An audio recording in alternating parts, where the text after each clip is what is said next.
LamboPlace.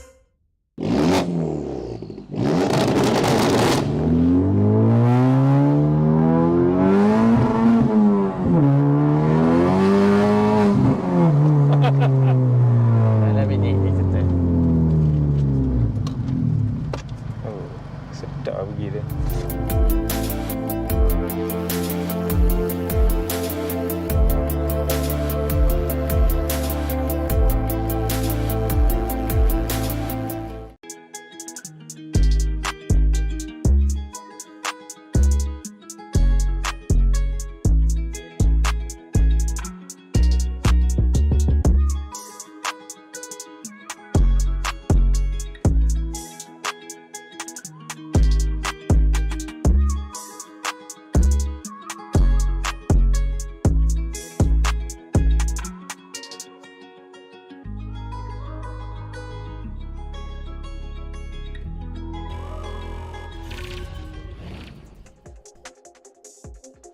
Good evening, ladies and gentlemen. Hello and welcome to the post-race show for round 5 of the Trumpet International Racing E-Series. It was a fantastic race full of drama and intrigue at the legendary Motegi Twin Ring Motegi Speedway. I'll get it right one of these days. My name's Max Palmer and with me in the studio is Inche Putih. So Max, Twin Ring Motegi, it has been a really good race for all the participants last Friday. Yeah. It was on a Friday, yes. Yeah, it's on Friday. You know, lepas buka and then it's like, wow, we lost everything. And also we have a little bit of a different schedule for the next round, so we'll let you know about that. And of course we'll be looking back at all the action from Motegi as well as looking forward to the next race. But of course, in the previous race, it's our final regular season race of the championship, Twin Ring Motegi, where we had the Pro Class drivers in the Porsche GT3 cars and the AM Class drivers in the TCR category as well. So those two drivers will race separately for the final time in Motegi in this previous race. So they have finished all of their sprint racing for now, and next weekend, of course, we have the, quite frankly, really, I do mean this, legendary Sebring circuit. 2.4 hours of Sebring will be our final race of the calendar. But first, let's have a look back at the first round. Actually, first we'll have a look at our main sponsors. Oh yeah, that's correct, Max. Yes, so special thanks goes out to our main sponsors, LamboPlace. With their 5G guarantee, you will not go too far wrong. So do check them out there, LamboPlace.com. We of course still have that deal going on with them right now, so there will be 12 ringgit off on your next purchase of any amount above 40 ringgit. So it's a pretty good deal there. That's quite a lot of money you save. And we have, that is for only 500 first purchase. Yes. Yeah. So yeah, we do know that there's still a few more guys out there, and hopefully we'll be able to get them. Nak raya ni, use that. Yeah, You absolutely. gotta save for raya, you know. Of course, we also have our co-sponsors Stratus and Excitix, this event being organised by Trumpet, Adrenaline Impact and Vertex Esports, and of course our media partners Galeri Kereta and DSF, Drive Safe and Fast. Absolutely fantastic to have those guys on board there, just nicely bringing in the real world of automotive culture into sim racing and bringing some of those guys into the sim racing fold as well. It's not just sim racing, mate. This is a digital motorsport. Yes, absolutely. It's a different kind of automotive, but it's still automotive. Absolutely, as they say here, respect all enthusiasts. Of course, Galeri Kereta has some fantastic merch out now, so do check out their Shopee page fairly soon. Of course, special thanks to our official gaming chair for the year 2022, Todak. We are on some Zohood seats there, and they've really looked after us all throughout this season. You'll be seeing us a lot in these chairs over the coming months. Okay, Max. So we are heading towards the highlight of what happened last week. Absolutely, we've got some fairly big changes in the championship there, and a couple of very, very close times. I've got my notes over there, and we can actually reveal that I believe one of the drivers' championships have already been wrapped up. Yeah. Oh, that is far away point gap between one of them. Altogether, actually, both of the class. Yeah, it's fairly far away. I haven't done the mental arithmetic yet. I believe it's still open in AM. But no, I don't think so. Almost, Max. Almost. Yeah. I mean, anything can happen, and it usually does during an endurance race, so that would be very interesting to find. Well, in any race, Max, anything can happen. Well, yeah. and Not it just usually endurance does. race, even in sprint race. Absolutely, but of course with 2.4 hours in a mixed grid, that's going to be something else as well. Yeah, the multi-class gonna be epic and legendary. Like Max says, this is really legendary. Yeah, absolutely. And of course, our special guest for this evening is someone we've been talking to behind the camera and through the electronic readout and digital readouts all throughout there. We had a bit of a chat with him during the Zandvoort round during qualifying, but of course it's our handy dandy director, gopher, runner, and pit lane reporter. Everything is him. Absolutely. The Mr. Everything Umar Aziz will be joining us, and he's got a little bit of technology to show off while he's down there at Sebring. I think he really likes the track. He really wanted to go out there, and we've managed to get himself a Porsche. I think he mentioned that Sebring is his favorite track. Yeah. And the car that he drives, the Porsche GT3, is also one of his favorite class. Yeah, he definitely has a hankering for those GT3s. I think he's going to have a lot of fun there. But yeah, in any case, that's going to be it for our little introduction here. Let's have a go through the top 5 moments in Pro and Am categories. And what a race it was in the Pro category. It was just tension building the entire time, wasn't it? Yeah, it was like a very calm, but at the same time, it was very intense. Absolutely. You see sort of this sort of drama in like real top line competition like IMSA and Formula One. You know, not so many overtakes, not so many big accidents there, but just the rate that they were catching each other and fighting through there. Shami Azri got a fantastic start there. And also we had quite a few drivers there go through turn 1. We honestly thought that even the GT cars were going to have some troubles at turn 1 because it's quite a cute corner. And of course this. You know what, Max? It's been 5 races. They have been racing together for 5 races, right? Yeah. So they have learned the different driving style from one another. So we can see that different between the first race and all the way to the last Motegi ring, twin ring Motegi race. And it is absolutely different. Absolutely, everything's changed quite a bit there. A lot of the drivers have sort of picked out, yes, I'm going to be fighting with him a lot, or I'm going to be within the mid pack or the front pack or the back of the pack. And they've all sort of worked out who they're likely to come across and who they're going to be fighting around with. This is Kelvinder doing a fantastic job, trying his best to get around the drivers around him there. He's managed to get ahead of Simon Sanchez there. But let's have a look at that. Simon just running a little bit wide before diving back in there, almost bringing his teammate along with him. But Simon just about managing to hold his line going through the next corner here. This is brilliant racing. Everyone gave each other just enough space and not a single inch more.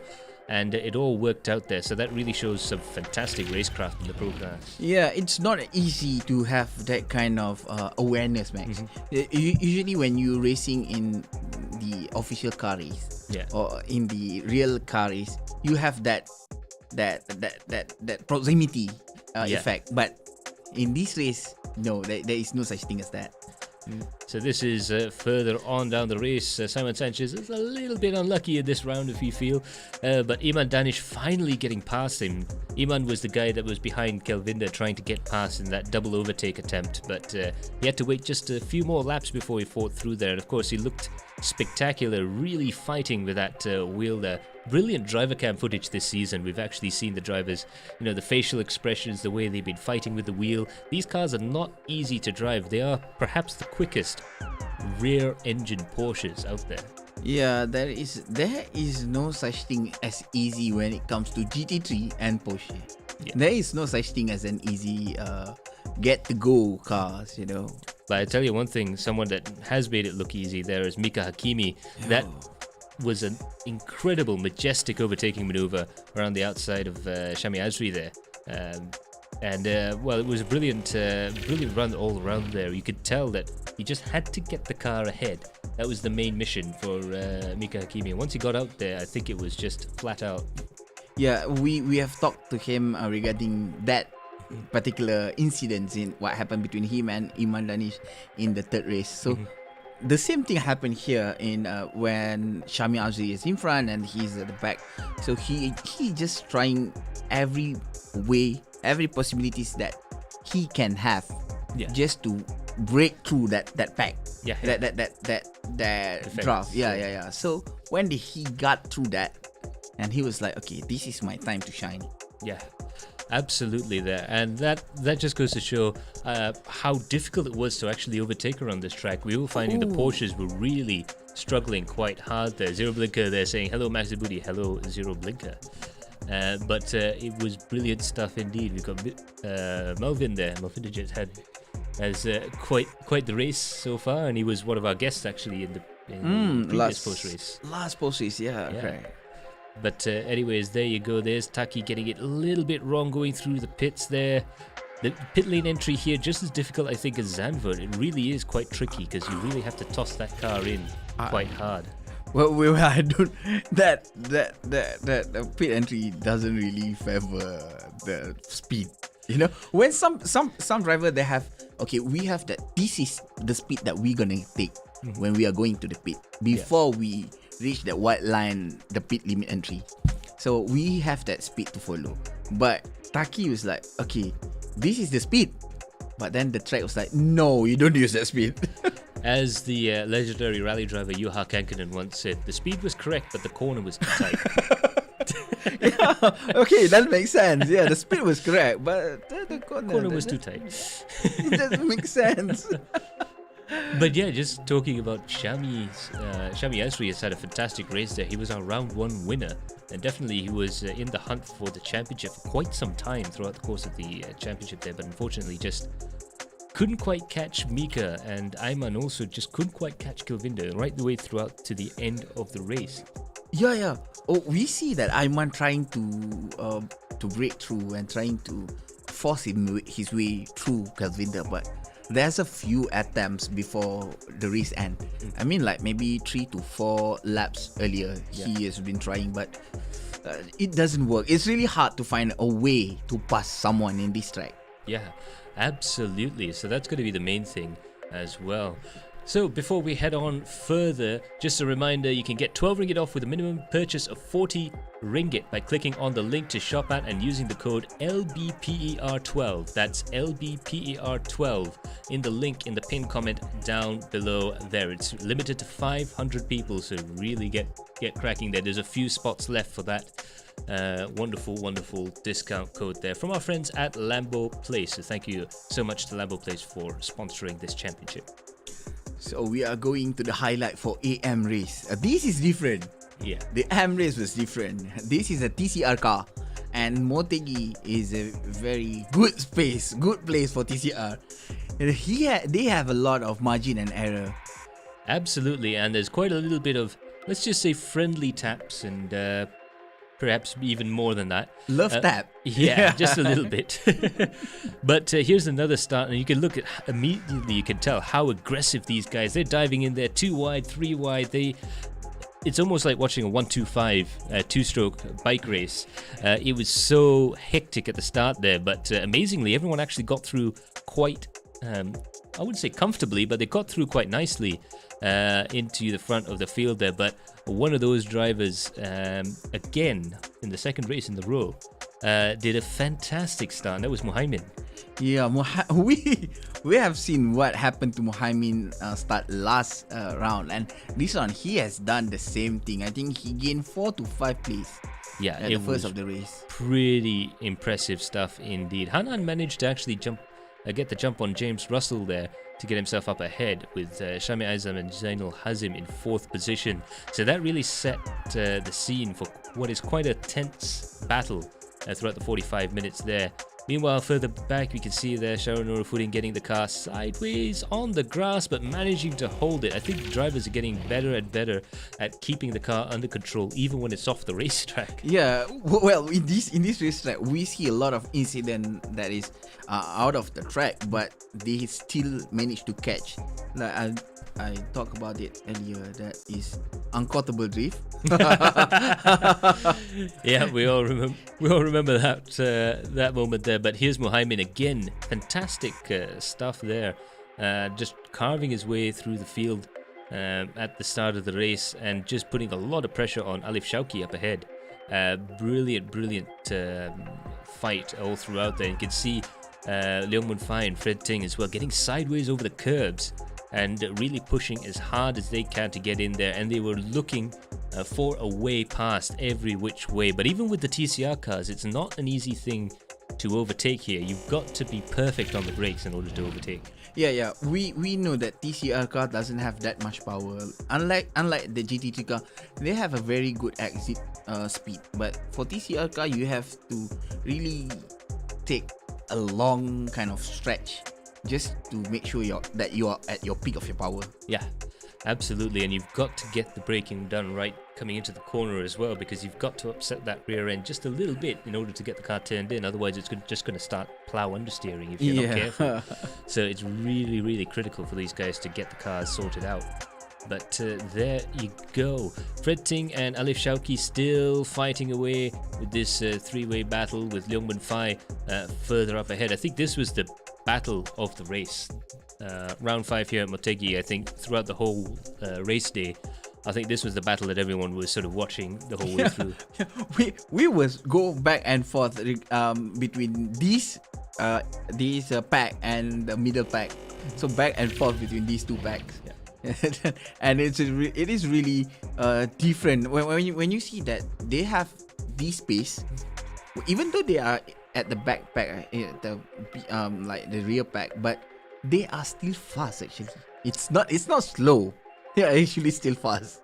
Yeah, absolutely brilliant racing all the way through. A lot of the times it's just if you don't get the first couple of laps done, it gets very difficult indeed.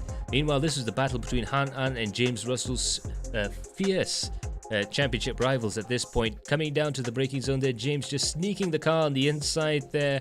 Very close stuff indeed, but he just manages to make it work. You've got to claim that apex at turn 1 if you're going to overtake there, and he manages to do it quite well there. That demotes Han An down into second position. But that was crucial stuff for James in the championship. And James managed to hold the position until the end of the race, and it is really good. There you go. Oh, wow. Just how hard they were braking and how close they were coming towards that apex. But that was just perfect touring car stuff. What I was thinking is like, wow, how brave you are to take that kind of line. Because you know how hard it is just to make sure that you have that perfect entry. Yeah. Just to make sure that you don't hit Han An in front of you. Absolutely. And it was pretty fierce and stuff there, because you had to really be confident that you get the car turned in. Because there's one thing outbraking your opponent, but it's no good if you outbrake your opponent and start to slide towards the outside of the corner, because that can lead to either in the best case scenario, your opponent getting the switchback and overtaking you again, or you might end up with the peculiar situation where you take both of yourselves out. I say peculiar, but it's usually followed by some rude words and people not friending each other. So we don't want to do that too often. But what happened between Han An and James at that point of time is really crucial, I think. If James made a bit of mistake or a little bit of extra speed there, it might end both racers. Yeah, absolutely. So it was absolutely on the limit there, but that's the beauty with TCR racing. They're a little bit more willing to go for that challenging overtake, a bit willing to, let's just say, feel each other's body work a little bit. But that's the beauty of touring car racing. That's why people love it all the way through. Well, some say it's commit and submit. Yeah. Yeah, I'm going to have to use that line again.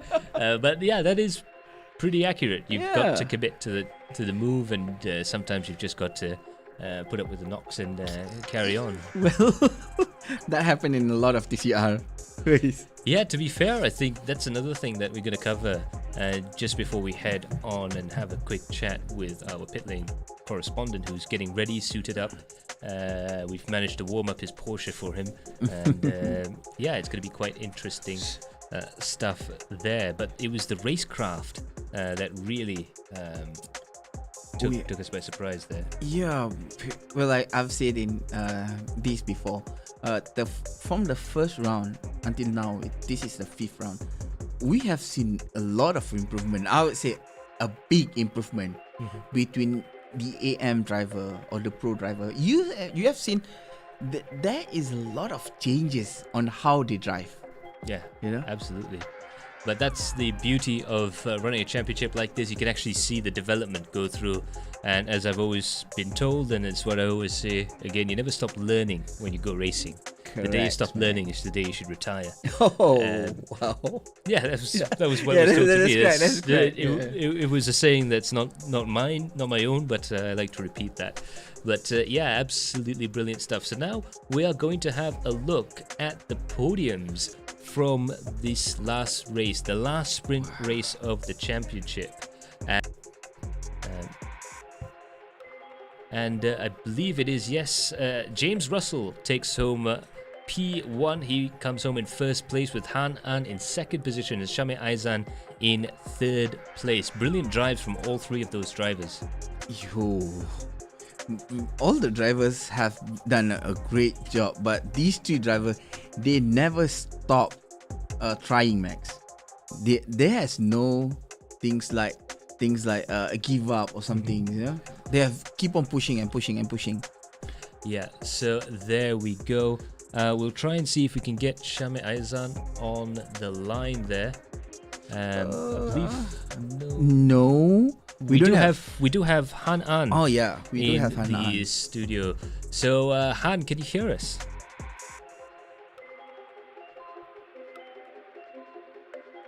Oh yeah, I can hear you. Sorry there for we go. PTT.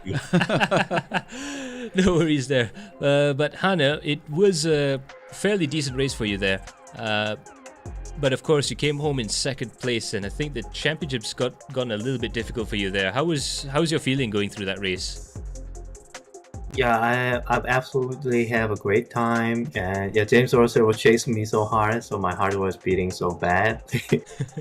Yeah. Anyways, I gave a position to him. Yeah, he was so good. Yeah, it was clean. It was so nice. Yeah, absolutely. That overtaking maneuver was something else. I think both of you looked like you were on the limit coming into that corner. Yes, exactly. Yeah, brilliant stuff. So, from my understanding, technically, you could still take the championship, although there'll have to be some pretty big, a monumental change in the championship, because you are 22 points behind, I think, 22 or 23 points behind in the championship. So what's your game plan, I guess, going into the final Enduro round? Actually, only 12. Oh, sorry, 12? Yeah. So a lot closer. Yeah. It's 12 points behind between him and actually between you and James Russell. Yeah, that's it. So it's a lot closer, actually. Yeah. Yeah, actually, I've had a calculation, and if I and James Russell's final position would be more than 6 positions difference, then I might be able to win, but actually I highly doubt that because he's really good. Yeah, I guess with drivers of the caliber like James, you're really almost hoping that there's something goes wrong on his end rather than anything else, isn't it, at that point? Yeah, I have to say, honestly, in that case, without my fault, yeah. Yeah, absolutely. So I guess for you, the only, your only game plan has to be just to go into the last round and just try and do your best. Yes, trying my best would be my best option. Yeah, brilliant stuff there. And of course, we have a lot of fans in the comment sections over the last few races that asked us. So our studio manager has also asked the same thing. We really want to know, what sort of rig are you using? What's your sim racing setup right now? Oh yeah, my setup. I only race on my VR, as you see. I have no monitors because I have no place to hide, and I have a Fanatec DDN Next Level Racing rig. Nice. With a small seat mover. Yeah, that's all I want. Oh. And my pedal is custom made by Korean guy. His name's 21 Works. Nice. Yeah, it's the price is around Fanatec Club Sport Pedal V3, and I think it's a little bit better, and quite cheap. Yeah, Wow, that looks quite good, and it's nice to know that there's some craftsmen in South Korea that are getting into building sim racing equipment. That's brilliant stuff there. Yes, he's doing really great. If you have any increase, please ask me so I can forward him. Yeah, there we go. We might have to set up a dealership here in, Yeah. in the studio there. Now Might be. we got a showroom for that. Absolutely there, but it's interesting to see that a lot. I think this is our second work because we asked Melvin about his rig, and I think he's also running a screenless rig as well. And it's interesting to see more and more guys go basically screenless, just doing everything on VR as well. Do you find it a huge help in your racing? Actually, I just only had it since I was starting sim racing, so I have no comparison. But I think it helps a lot because actually it saves you some power wattage, All right. and you have more correct. durabilities. But the only drawback is when you're going endurance, then some of discomforts would be a bit of disadvantage. But this I have to get up with it. Yeah, you should try turning to one screen, and then you know how hard it is. Yeah. From VR to one screen, it's like a total mess. Like, trust me, it's a total mess. I'm sorry. Okay. Well, thank you so much, Han. Hopefully, we'll be able to speak to you. It's always, as it is always, it's been a pleasure talking to you, and hopefully, we'll be able to speak to you in the final round. Yeah, thank you for having me. Yeah, brilliant stuff. Thank you so much. That was Han An, our second place man in the race there. We unfortunately do not have James Russell in the studio, and there's a very good reason for that. He's in Europe right now, dealing with all of his motorsports activities over there. So the time difference didn't quite work out just well there. Yeah, correct, Max. Europe, see. Yeah. How many hours that? I think it's 8, I believe. 8 Yeah, or 7 yeah, hours. So it's gonna be like what, 6 a.m. right now there, around that. Yeah, I think so. Yeah, I can't remember which way around it is, but it's definitely. I think he's either at the track or asleep right now, so we won't bother him. But our congratulations goes to James Russell. Hopefully, we'll be able to speak to him afterwards. I understand he's actually borrowing his friends' rigs while he's there, so he can compete in our championships here. Yeah, just imagine you have to borrow someone else's rig and have to get comfortable with it.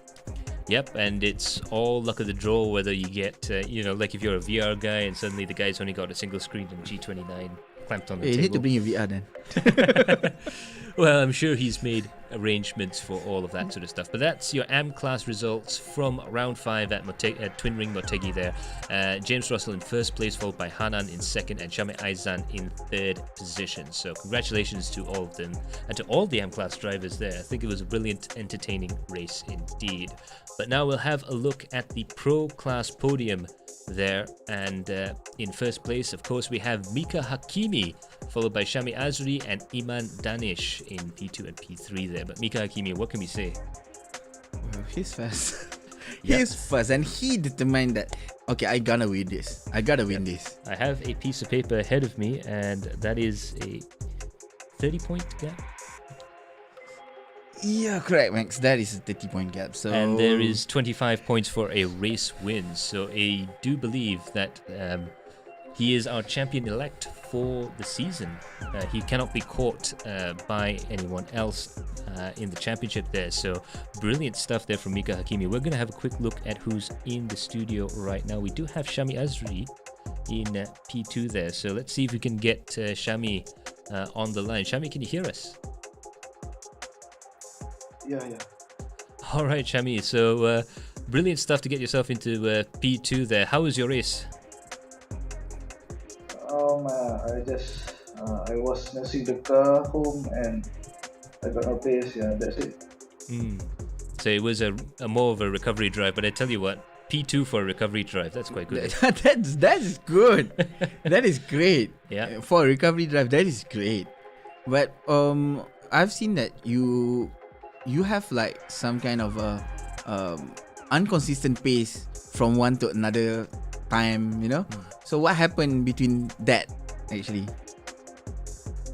I think just a bit of lack of preparation or struggle with the setup, trying to get the right balance, and also I especially got busy with my full-time job, so not many.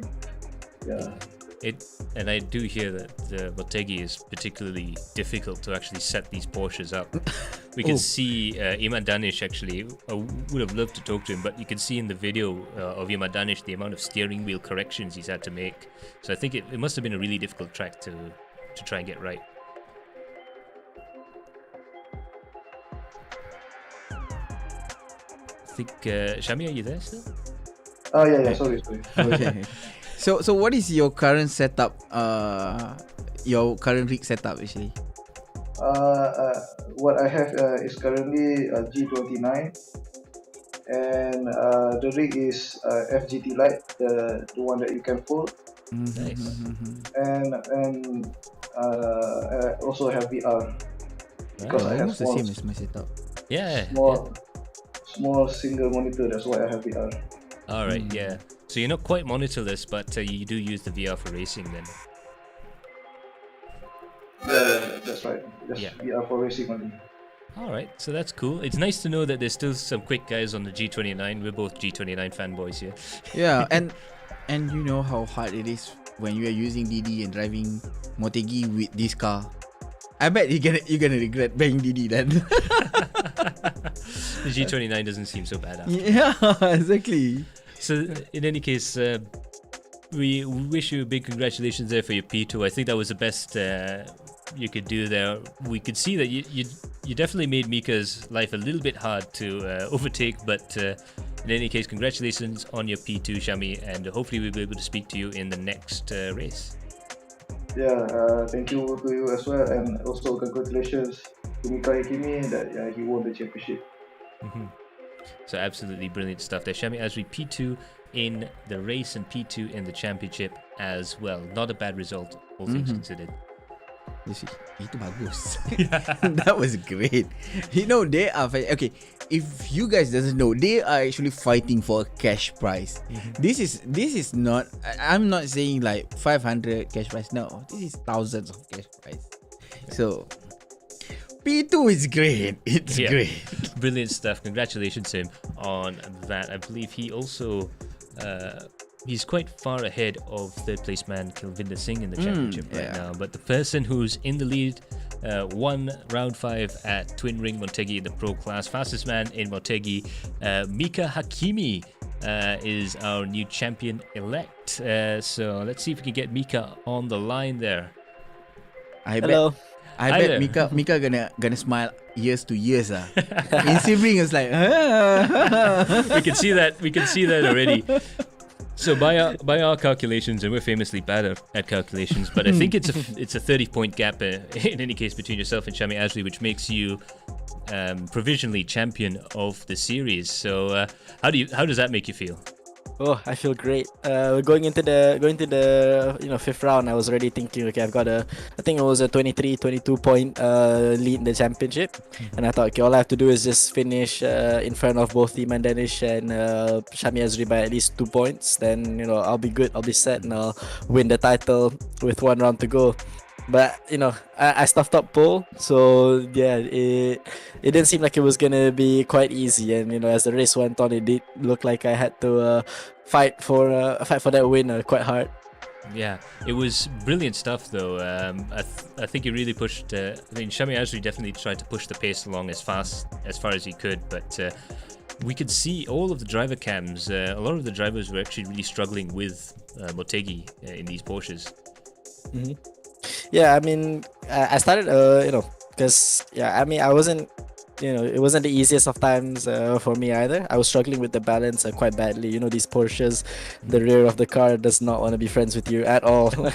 I think I see the track from the other way during practice more than I see the right way around. It's I'm always facing the other way. So at Motegi it was tremendously hard, and considering the fact that I also started a full-time job a week ago, 2 weeks ago, I didn't have much practice time either.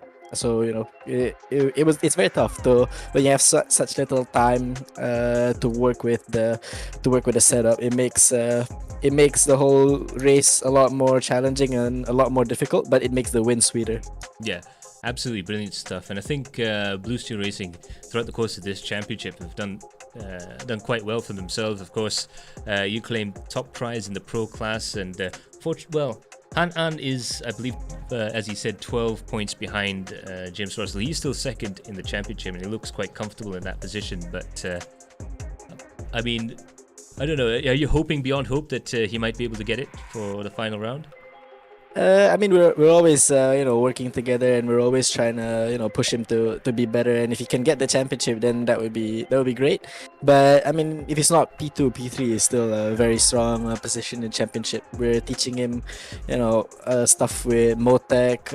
We're gonna get basically, because we've had BSR, most of our experience is in endurance racing. So whatever we can pass down to him in terms of consistency or what to look out for, it'll be good. Our main focus is to just help him improve, and if a win comes with it, then that's a great bonus.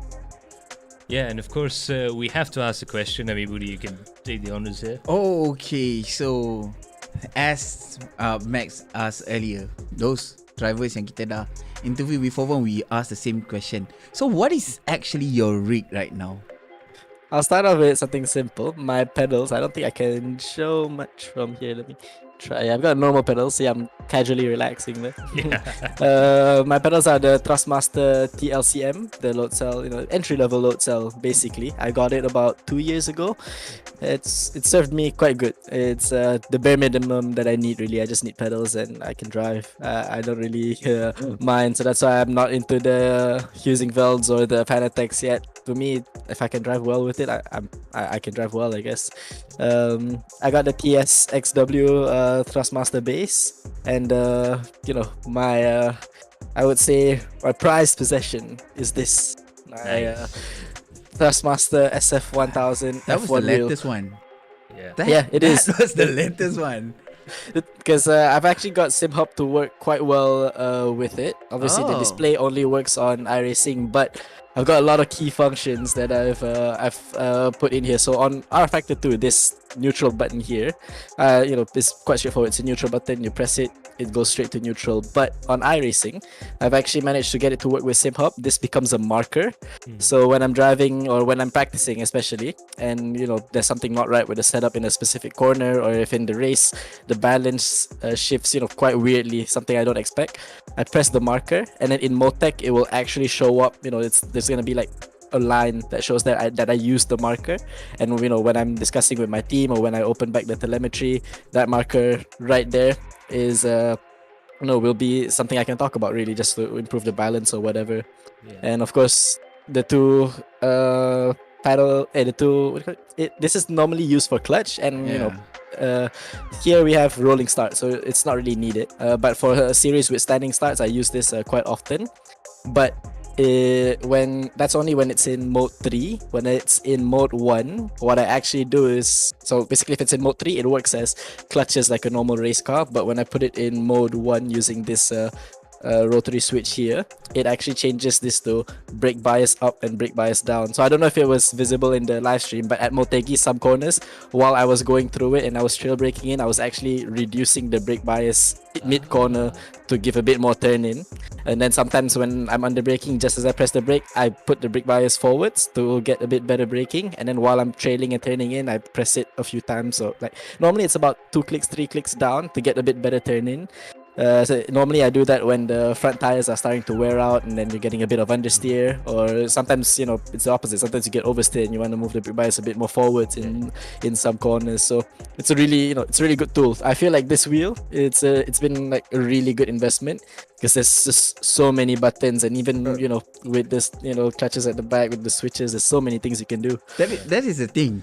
The last F1 wheel from Thrustmaster, it's just a decoration of buttons, because I got that one. But this one is actually everything is but this one is actually everything works, right?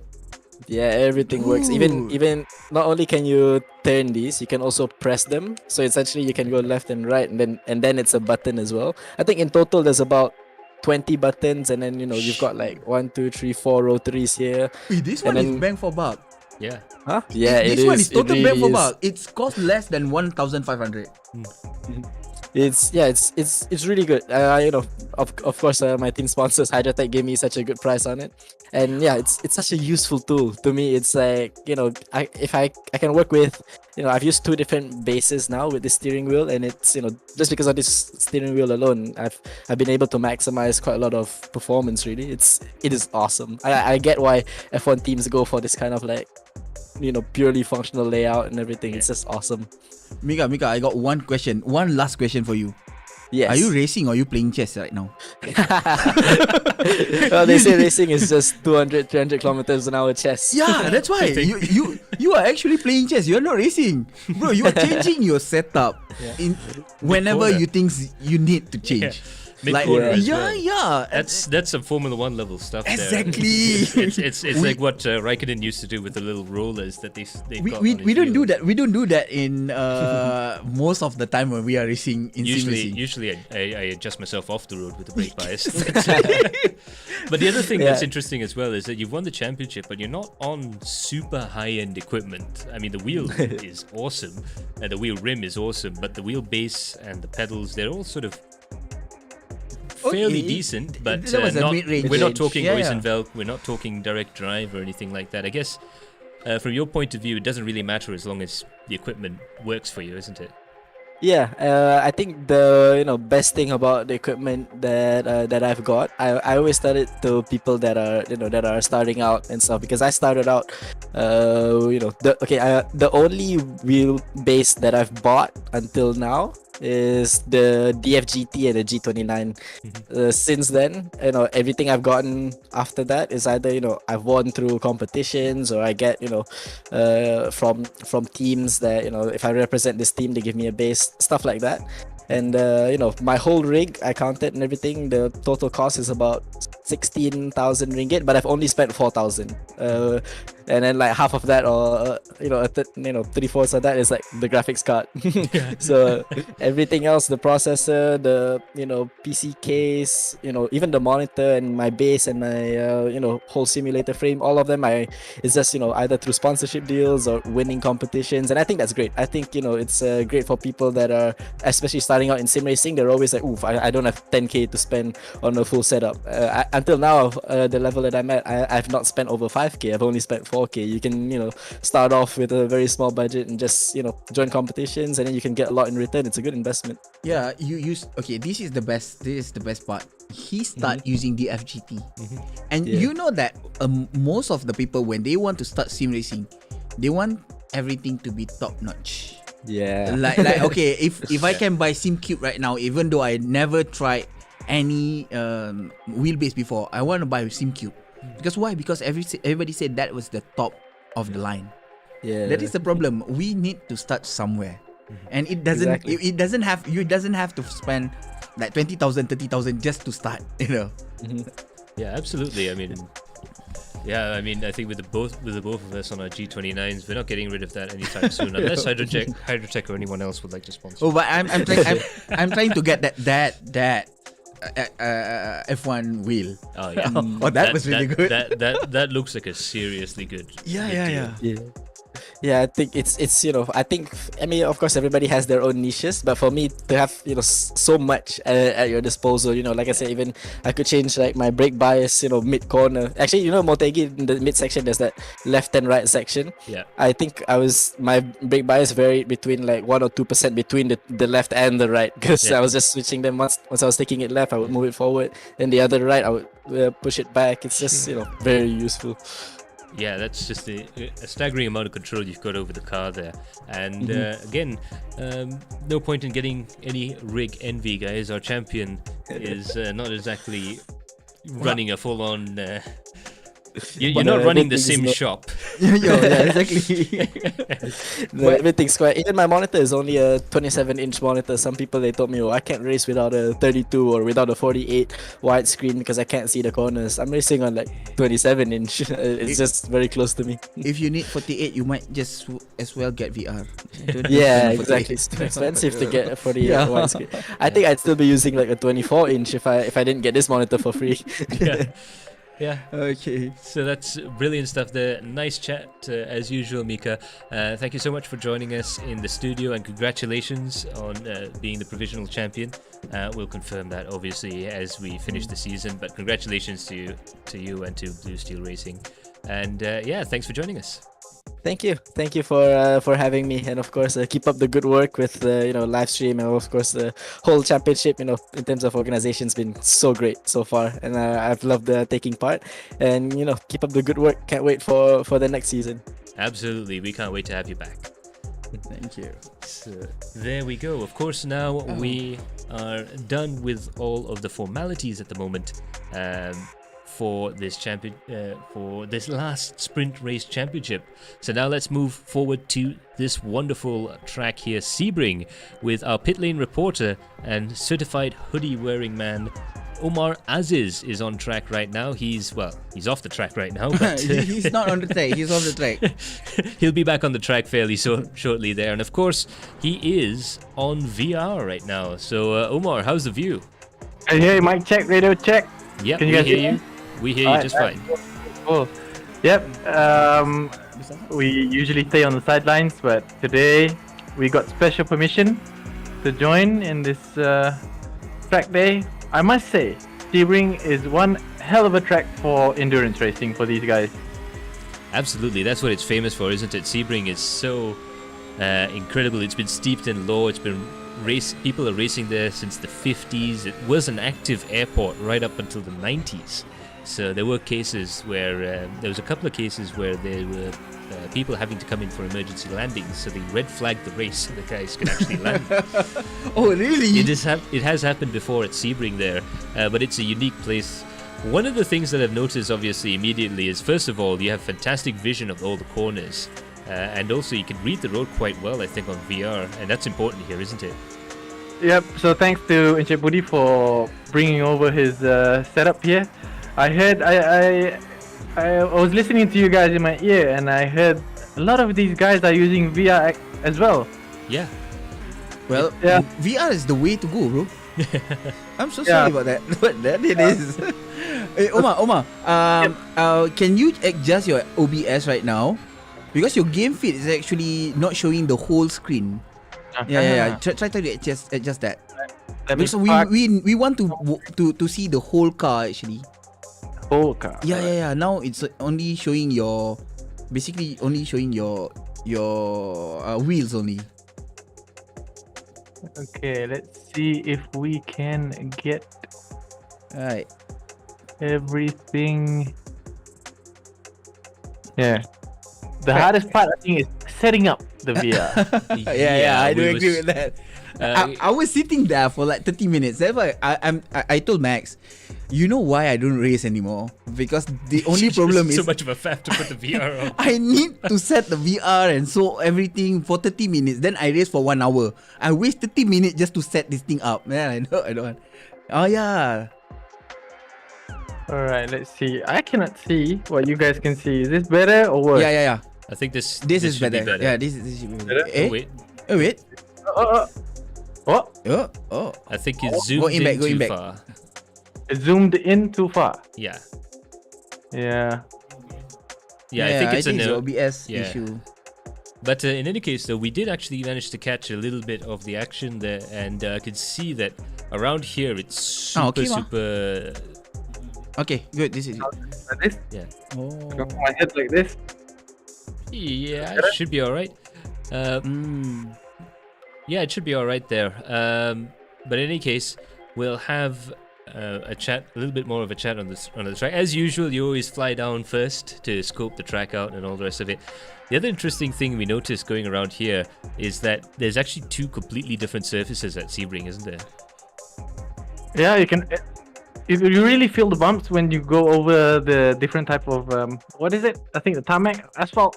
Yeah, you got asphalt and concrete. Concrete, yeah, that was a cement actually. Yeah, so the setup really matters here. Like I tried out the iRacing setup, the stock one. Had to make a lot of changes to make it drive a little bit faster. Trying to catch Calvinder there on the time sheets.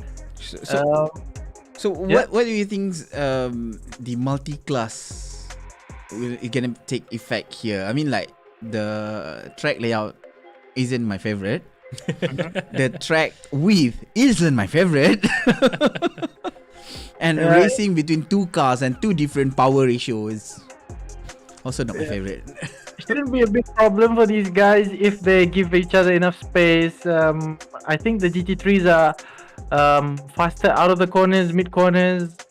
So if they are respectable and give each other enough space, nowhere to let these guys through, I think it would be considerably okay. Okay, so for all the drivers, right? Okay, this is what Omar say. Okay, this is what Omar say. Please be respectable and give enough space. Okay, don't hog that lane. Don't hog that lane. Okay.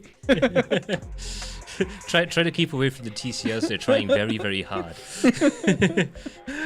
One thing I would like to say is I wonder how James Russell is going to do, because you guys said he's gonna be on a different rig.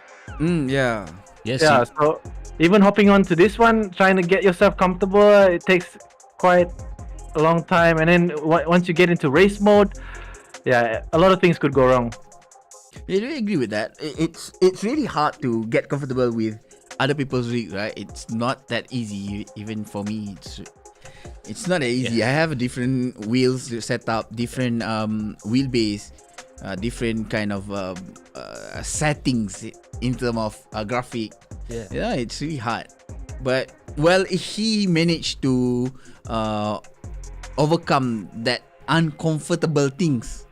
Okay, not so comfortable things. Okay, last week.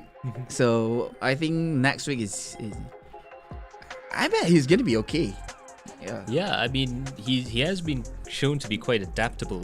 He changed his driving style quite a bit. He's changed cars. He's done quite a few big changes throughout the course of the season. So I think he might be all right there. Yeah, so there you have it. This is going to be the final round of the championship, the 2.4 hours, 2 hours and 25 minutes of Sebring. Do you have any we'll start with Omar. Do you have any predictions for the race? Predictions, if these guys take it easy, it should be fine. But lap 1 rolling start, it depends how many cars are on the field, I think. So by easy. If there's not a lot of cars, it should be fine. If there's more than 20, Omar, they are racing, Omar. Nobody takes racing easily. You know, hey, they are racing for cash prize, bro. Yeah, but it's a what 20 2 hours. 2 hours 2 hours, race, yeah. 2 hours race, yeah. Yeah. So Yeah, when it comes to 2 hours race, we know that we always talk about this. It's not the first corner, the first lap win. You know. Yeah. Yep. It's whoever crosses the finish line first after 2 hours and 24 minutes will take home the win in their We need respective to we need to take that checkered flag. Yeah. To make sure that we win. Yeah. If you can't get that checkered flag, then it's just be in your dream, bro. Yeah, I think one prediction I can comfortably make is that we saw teams try pitting a little bit differently.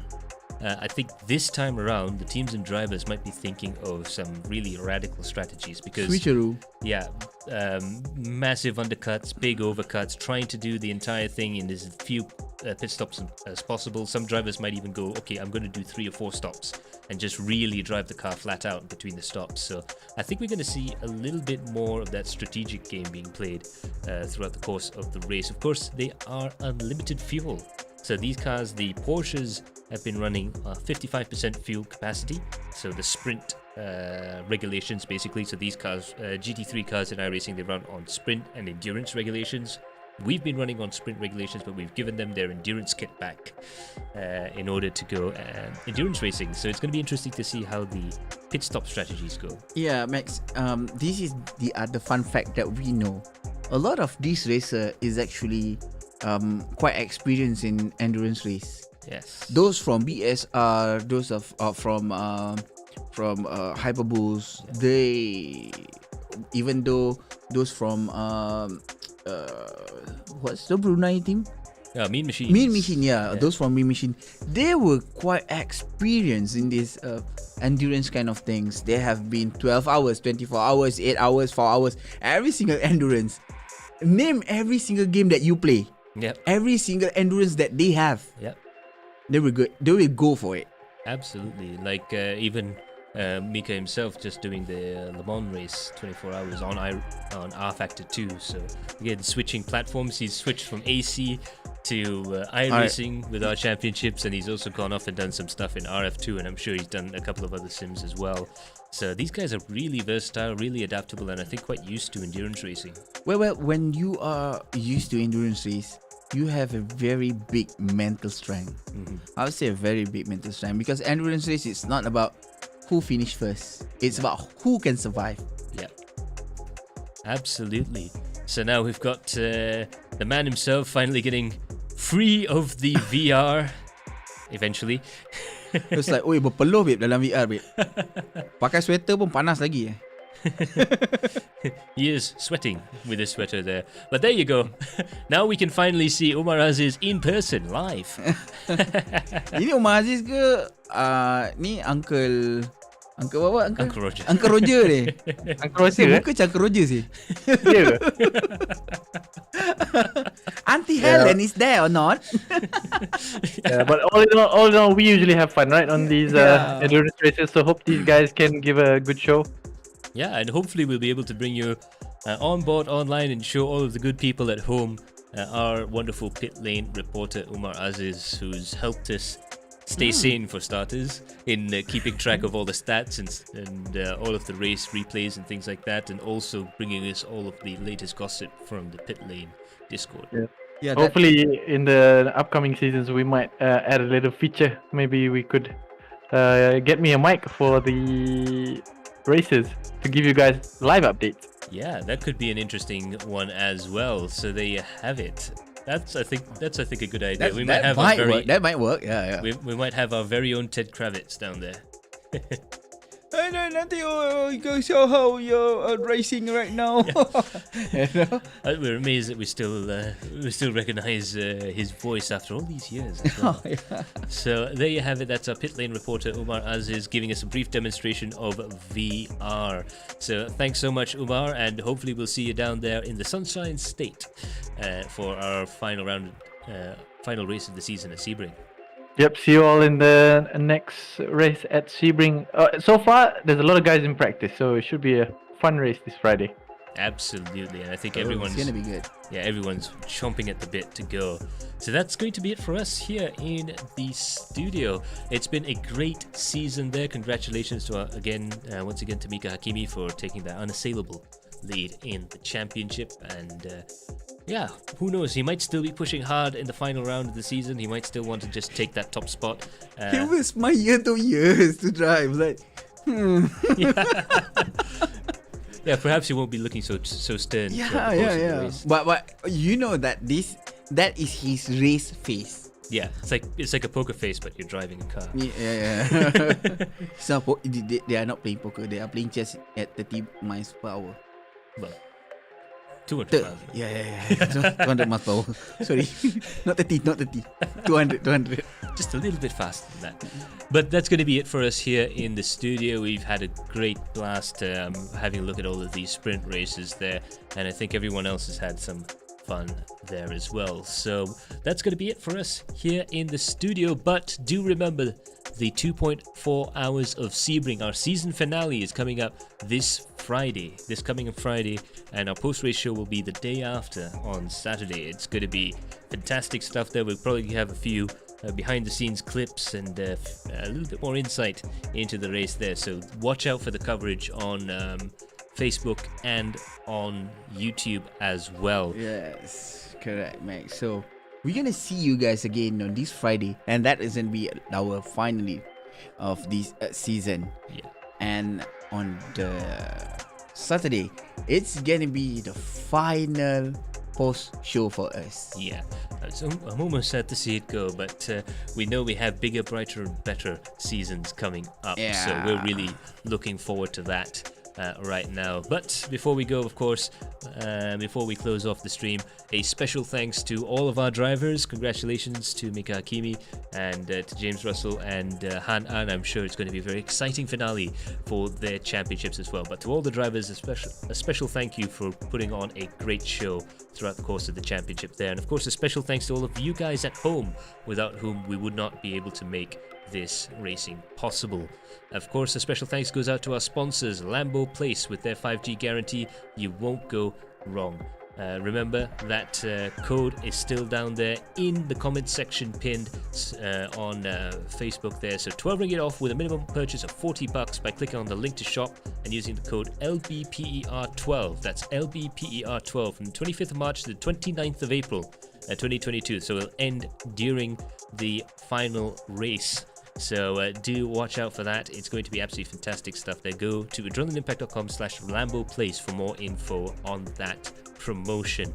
But that's going to be it from us here in the studio. Special thanks to our special guest and our pit lane reporter Umar Aziz for showing off the racing of the future there with VR. And a special thanks to our director Kara Alang. I've been Max Palmer. This has been Encik Budi. Thank you so much for joining us. Welcome, Max. It's my pleasure. So we're gonna see you again in next Friday. Bye for now. Ta-ra.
LamboPlace.